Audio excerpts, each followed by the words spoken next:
বৰ্তমান যেটো বিষয় চলি আছে বিশেষকৈ 6 জনগোষ্ঠীৰ নতুনকৈ এষ্টিকৰণৰ বিষয়টো সেইটো বহুতেই কৈছে যে আমাৰ নেতাসকলেও কৈ আছে যে এক্সিষ্টিং এসটি সকলক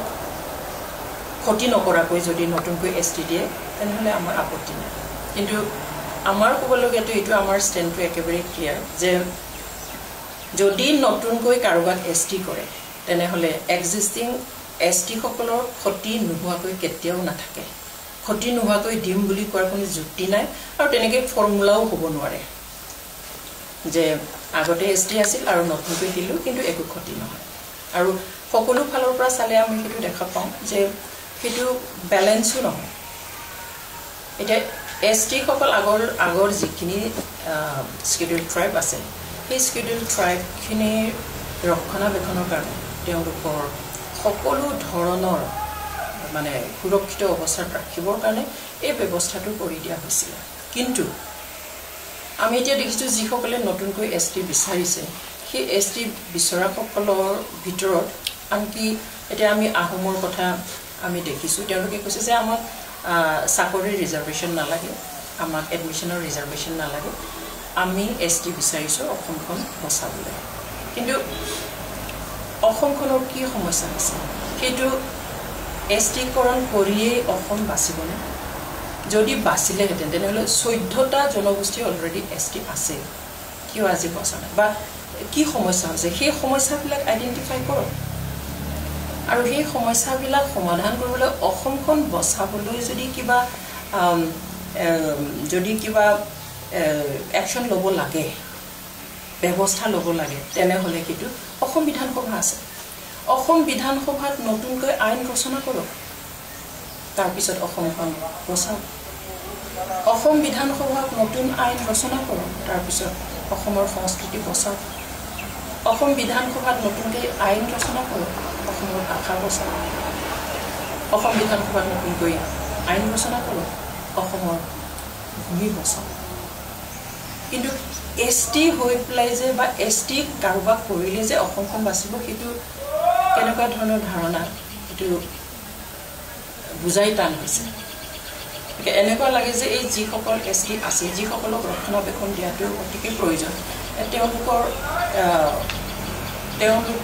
কি কাৰণত টাৰ্গেট কিবা কাৰণত যেন টাৰ্গেট কৰি লোৱা আছে তেনেকুৱা ধৰণৰ আমি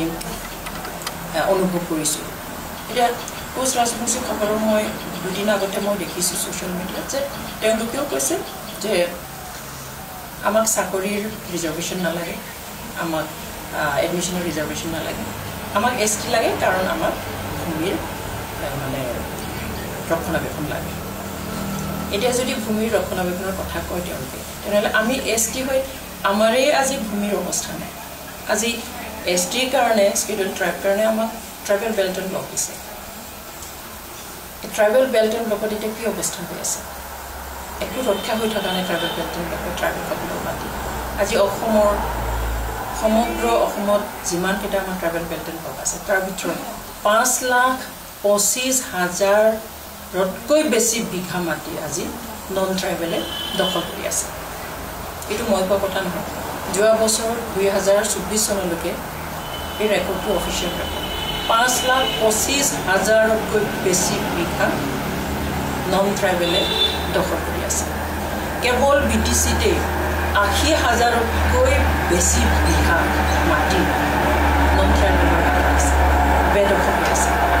হাইকোৰ্টেও অৰ্ডাৰ দিছিলে যে এইবিলাক মুক্ত কৰিব লাগে বিটিচিৰ ডিচিসকলক তাত য'ত এইবিলাক এনেকৈ হৈ আছে বিটিচি চৰকাৰক আনকি অসম চৰকাৰক হাইকোৰ্টে অৰ্ডাৰ দিছিলে যে এইবিলাক বেদখলবিলাক মুক্ত কৰিব লাগে আৰু ট্ৰাইবেলসকলক এই মাটি পুনৰ গতাই দিব লাগে কিন্তু আজিলৈকে একো কৰা নাই গতিকে আমি এসটি হৈও আজি এই হাজাৰ লাখ বিঘা মাটি আমি কিয় মানে আমাৰ কাৰণে কিয় উদ্ধাৰ কৰি দিয়া নাই গতিকে কেৱল মাটিৰ স্বাৰ্থত বা কেৱল অসমক বচাবলৈ এসটি বিচৰা হৈছে নে অন্য কিবা উদ্দেশ্য আছে গতিকে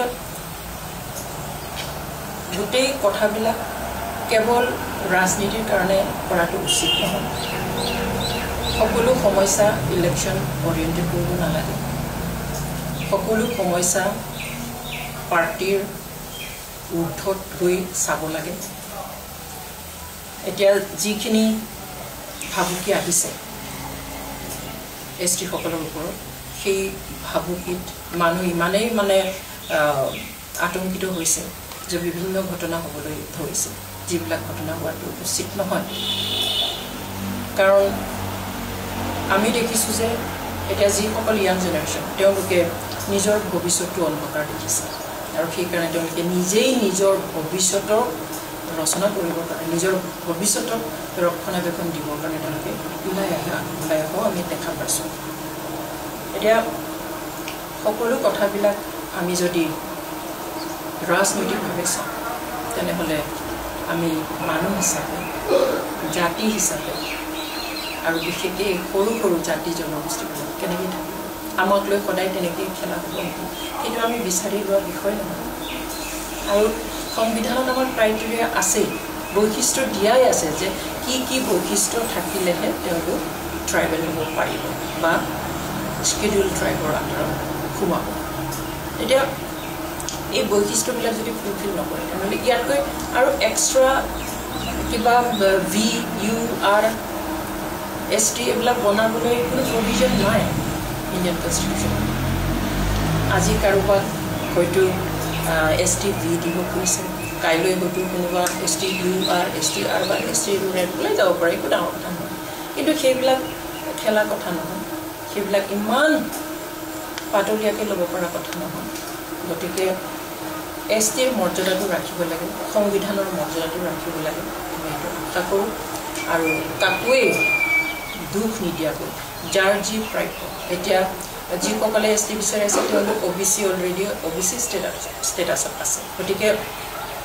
OBC ষ্টেটাছতে তেওঁলোকৰ কি সমস্যা আছে সেই সমস্যাবিলাক সমাধান কৰিবলৈ পথ বিচাৰিব লাগে বেছিকৈ হয়তো পাৰিলে ক্ষমতা দিব লাগে আৰু তেওঁলোকৰ সমস্যাবিলাক যাতে নিয়াৰিকৈ সমাধান কৰি লৈ শান্তিৰে থাকিব পাৰে সেইটো ব্যৱস্থা চৰকাৰে কৰিব লাগে